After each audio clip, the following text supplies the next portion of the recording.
លោកឪពុកក្មេករឿងដែលតាក់ទងនឹងពិធីបញ្ចូលឈ្មោះជីនឪនៅក្រោមព្រះនាមព្រះអង្គម្ចាស់ក្ត្រី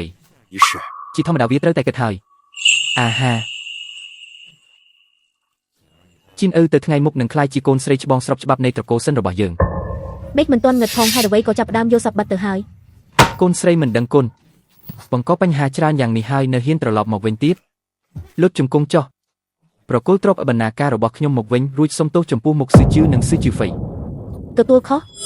នៅរាត្រីផ្សំដំណេកខ្ញុំត្រូវបានគេក្បត់ចិត្តរហូតដល់ក្បាលឡើងខៀវថែមទាំងត្រូវគេបោកប្រាស់យកទ្រព្យបណ្ណាការទៀតឪពុកបង្កើតមិនត្រឹមតែមិនរកយុត្តិធម៌ឲ្យទេនៅចង់ឲ្យខ្ញុំសុំទោសស្រីលួចលាក់និងប្រុសថោកទៀតនោះទៀតចាំពេលជីនឪបញ្ចូលឈ្មោះក្រោមព្រះនាមព្រះអង្គម្ចាស់ក្ត្រីហើយពួកឯងគឺជាបងប្អូនស្រីបង្កើតនឹងគ្នាហើយបងប្អូនជាធ្លុងមួយរបស់ឯងក៏ជារបស់នាងដូចគ្នាតើលោកស្ដាប់ភាសាមនុស្សមិនយល់ទេមែនទេបើមិនដូច្នោះទេលោកចូលវាំងទៅសួរអធិរាជដែលជាមីខ្ញុំទៅមើលថាទ្រង់ព្រមទទួលមួយស្រីក្រៅច្បាប់ម្នាក់នេះដែរទេកូនចង្រៃមិនស្គាល់មេឃខ្ពស់ដីទាបសពថ្ងៃក្នុងនាមជាឪពុកនិងប្រដៅឯងឲ្យបានល្អគ្រាន់តែជាស្រីបំរើម្នាក់ហ៊ានប្រឆាំងនឹងចៅហ្វាយផងនរណានៅទីនោះអូអាស្រីបំរើថោកទាបនេះទៅវាសម្លាប់ទៅខ្ញុំចាំមើលថាអ្នកណាហ៊ានសាកយូគឺជាមនុស្សដែលម្ដាយខ្ញុំបន្សល់ទុកឲ្យខ្ញុំចៅហ្វាយរបស់នាងមានតែខ្ញុំម្នាក់គត់ប្អូនស្រីគ្រាន់តែជាស្រីបំរើម្នាក់សោះចាំបាច់ត្រូវទល់ជាមួយលោកឪពុកដល់ថ្នាក់នឹងផងថ្ងៃក្រោយទៅពួកយើងជាបងប្អូនស្រីនឹងគ្នាហើយបងប្អូនជាធ្លុងមួយស្រីបំរើរបស់ឯងក៏ជាស្រីបំរើរបស់ខ្ញុំដែរលោកឪពុកចង់ដាក់ទោសតើមានអ្វីមិនបានទៅសំឡេងផ្ទះកំភ្លៀងមកសិនអានរ៉ូឯងហ៊ានផ្ទះកំភ្លៀងខ្ញុំព្រោះតែស្រីបំរើម្នាក់នឹងហាឯងឈួតហើយមែនទេវាគឺវាឯងនឹងហើយអាមេបកាឈុកស្ដែដណ្ដើមសម្បុកគេសិនអានរ៉ូឯងប្រញាប់ធ្វើអីមិនទាន់ដល់វេនឯងទេមីតែបៃតងចាស់សិនអានរ៉ូនាងជានាងស៊ឺជឺហ្វីរបស់ខ្ញុំឯងខ្លាំងណាស់ទៅងប់នៅខាងទៅអាប្រុសថោកទាបស៊ីខ្ញុំឲ្យពួកឯងស៊ីអាចទៅគុំស៊ីអីទាំងអស់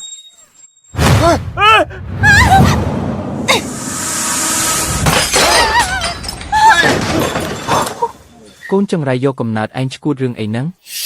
នៅមិនទាន់យកទៀតមែនទេមនុស្សដូចខ្ញុំបើមិនប៉ះពាល់ខ្ញុំមិនទៅទេតែបើហ៊ានប៉ះពាល់មនុស្សរបស់ខ្ញុំនឹងសងវិញ10ដងបើគុំតែពេលនេះខ្ញុំមានឋានៈជាព្រះនាងត្រូវទៅរៀបការចងស្ពានមេត្រីហើយត្រូវរក្សារូបភាពជាតិសំបីតែឪពុកបង្កើតក៏ខ្ញុំវាមិនសំចៃដែរលោកម្ចាស់សិននេះជាលើកទី2ហើយដែលកូនស្រីលោកវីខ្ញុំថ្ងៃនេះត្រូវតែផ្ដល់ការពន្យល់មួយដល់ស៊ឺជឺម្នាក់នេះឲ្យខានតែបាននរណានៅទីនោះយកច្បាប់វិន័យគ្រួសារមកហើយគួរឲ្យស្ដាយណាស់ថ្ងៃនេះលោកប្រហែលជាធ្វើអ្វីខ្ញុំមិនបានឡើយហើយថ្ងៃនេះទោះបីជាស្ដេចស្វរៈមកខ្លួនឯងក៏ខ្ញុំត្រូវតែដាក់ទោសឯងដែរ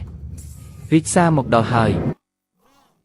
ទទួលបញ្ជាពីព្រះហស្ថព្រះចៅអធិរាជកូនស្រីរបស់ព្រះនាងហួយអាននាងសិនអានរ៉ូមានទាំងគុណធម៌និងសមត្ថភាពរូបសម្បត្តិល្អឯកពិតជាត្បូងពេជ្រនៃរាជវង្សខាងត្បូងពិតជាមានតម្លៃណាស់ហេតុនេះសូមតែងតាំងជាព្រះនាងហាងយីដើម្បីរៀបអភិសេកចុងស្ពានមេត្រីជាមួយព្រះអង្គម្ចាស់ធានយានទទួលរាជសារតែងតាំងជាព្រះនាងរៀបការចុងស្ពានមេត្រីជាមួយរាជទីយាទធានយានសូមអបអរសាទរព្រះនាងម្ចាស់បើដូច្នោះទូបង្គំសូមលាទៅវិញសិនហើយ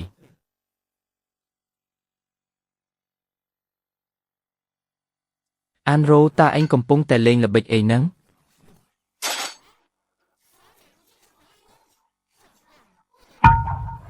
ត្រូវហើយយូនិយាយត្រូវណាស់លោកសេនាបតីសិនថ្ងៃក្រោយជួបគ្នាកុំភ្លេចគោរពសួរត្រួតពិនិត្យថ្វាយបង្គំនិងស្រែកខ្លាំងថាព្រះនាងជន្មាយុ1000ឆ្នាំយោទេ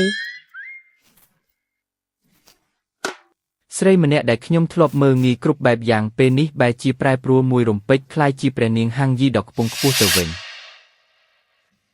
អ្វីដែលព្រះនាងមានបន្ទូលគឺត្រឹមត្រូវណាស់តាមច្បាប់វិន័យគឺត្រូវគិតថាអ្នករវាងស្ដេចនិងសេនាជាមុនរួចសឹមគិតពីឪពុកនិងកូនតាមក្រោយក្រាបទូលព្រះនាងហាងយីយូទៅត្រួតពិនិត្យគ្រឿងរង្វាន់របស់នាងវិញទៅយូរកជាងប៉ាក់ដែលពូកែជាងគេពី3នាក់មកបន្ថែមទៀតមកទ្រង់ចង់ធ្វើព្រះពុស្ថ្មី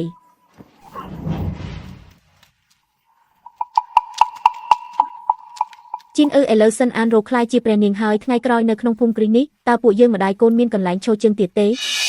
ម៉ែនាងគ្រាន់តែមានឈាមចររាជវង្សបន្តិចបន្តួចប៉ុណ្ណោះមនុស្សដែលមកជំនួសព្រះនាងប៉ៃលីងដើម្បីទៅរៀបការចងស្ពានមេត្រីតើព្រះចៅអធិរាជនឹងយកចិត្តទុកដាក់ពិតមែនទៅតែពេលនេះនាងជាព្រះនាងពិតមែនសូម្បីតែឪពុកឯងជួបនាងក៏ត្រូវអន់ក្បាលដែរនាងក៏មិនអាចទៅរៀបការចងស្ពានមេត្រីបានដែរ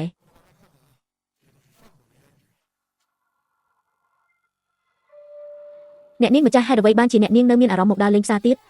អ្នកនាងត្រូវរៀបការទៅឆ្ងាយដល់ធានយានផ្លូវក៏ឆ្ងាយគ្មានសាច់ញាតិបង្អែកតតែសោះអាយុធូរអារម្មណ៍ទៅមានទ្រព្យរង្វាន់ទាំងនោះហើយខ្ញុំទៅណាក៏រស់បានដែរ ថ្ងៃនេះយូចង់បានអីអ្នកនាងនឹងទិញឲ្យទាំងអស់បងស្រីទិញផ្កាមួយបាច់ទៅណាម្ដាយខ្ញុំជឿហើយត្រូវការពន្ធដារប្រាក់កាក់ទៅមើលជំងឺទៅគុំមកខ្វែងភ្នែកនៅទីនេះទៅឲ្យឆ្ងាយទៅ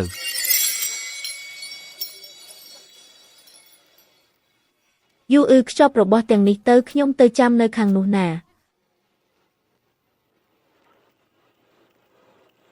ប្អូនស្រីបងស្រីផ្កានេះខ្ញុំទៅតែកាត់ពីព្រឹកព្រលឹមទេបងស្រីសាក់ហិតមើលទៅក្រអូបណាស់បងស្រីស្អាតយ៉ាងនេះទិញមួយតងទៅបានទេពិតជាក្រអូបមែនក្មេងល្អយកទៅទិញថ្នាំឲ្យម៉ែអញទៅអរគុណបងស្រីតើនេះជាផ្កាអ្វីទៅជាតិមុនធ្លាប់ស្គាល់អសបុរាណច្រើនតែមិនដែលឃើញសោះធ្វើមុខណាស់ត្រូវថ្នាំហើយមិនមែនថាមនុស្សបុរាណមានចិត្តស្មោះត្រង់ទេអីយូរម្ដងចិត្តល្អបែរជាត្រូវគេធ្វើបាបទៅវិញ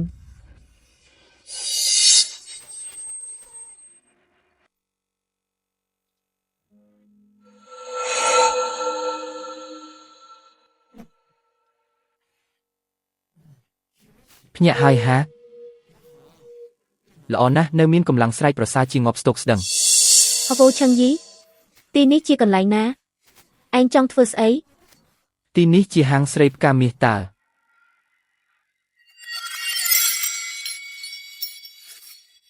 ឯងដើមឡើយត្រូវរៀបការជាមួយខ្ញុំតែបែរជាចង់ទៅរៀបការជាមួយរទីយិតធានយានទៅវិញយកសពទាំងថ្ងៃឯងធ្វើដាក់ខ្ញុំបែបនេះមិនខ្លាចជីនឪដ៏ល្អរបស់ឯងខូចចិត្តទេអីពេលស្លាប់រស់បែរជាឲ្យខ្ញុំទៅបេះផ្លែឈើស្មារតីប្រមូលផ្ដុំមិនបានសម្ព័ន្ធភាពលំហមិនស្ថិតស្ថេរតតែសោះជីនឪមានចិត្តទូលីណាស់នាងខ្លាចឯងទៅរៀបការនៅឆ្ងាយត្រូវរងទុក្ខទើបមកអង្វរខ្ញុំឲ្យជួយឯងនឹងណាចាំពេលខ្ញុំបានខ្លួនឯងហើយចាំមើលថាស្រីខូចខ្លួនដូចឯងទៅរៀបការចង់ស្ពានមេត្រីយ៉ាងមិនកើតដល់ពេលនោះអធិរាជមុខជាដកហូតឋានៈព្រះនាងរបស់ឯងវិញជាមិនខានតាមពិតពួកឯងរៀបផែនការបែបនេះសោះ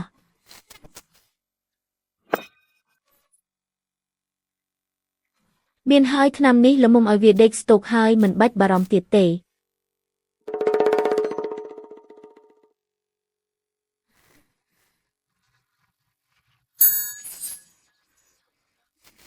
សឺជឿគ្រាន់តែថាសប្តាហ៍ថ្ងៃខ្ញុំត្រូវរៀបការជាមួយអ្នកផ្សេងលោកមិនដាច់អាឡ័យពីខ្ញុំមែនទេឯងមិនខ្លាចទេអីខ្លាចតើបានការអីលោកធ្លាប់និយាយថាពួកយើងដើមឡើយជាប្តីប្រពន្ធនឹងគ្នាតើស្ដាយក្រោយហើយមែនទេចាំស៊ឺជឿម្នាក់នេះសប្បាយចិត្តហើយនឹងទទួលឯងចូលវាំងធ្វើជាស្រីស្នំអូយអាហាខ្ញុំមានតែស្ដាយក្រោយរឿងមួយគត់គឺមិនបានគ្រាវឯងឲ្យលឿនជាងនេះឥឡូវនេះឯងសំបំណងហើយ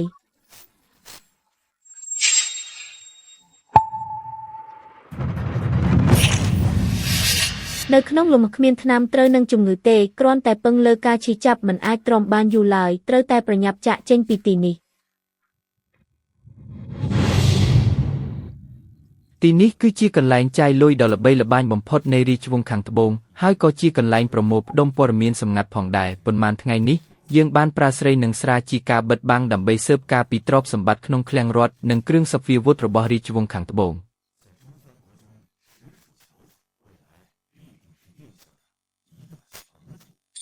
ក្នុងចំណោមប្រទេសនានាពិតជាលេចធ្លោណាស់ទៅថ្ងៃមុខទីនេះនឹងក្លាយជាបង្អែកដ៏រឹងមាំមួយរបស់ព្រះអង្គម្ចាស់ជាមិនខានទូបង្គំក៏បានស៊ើបដឹងទៀតថាព្រះនាងហាងយីដែលត្រូវរៀបការជាមួយព្រះអង្គម្ចាស់មានចរិតទន់ភ្លន់ល្អប្រពៃរូបសម្បត្តិស្អាតដូចទេពអប្សរ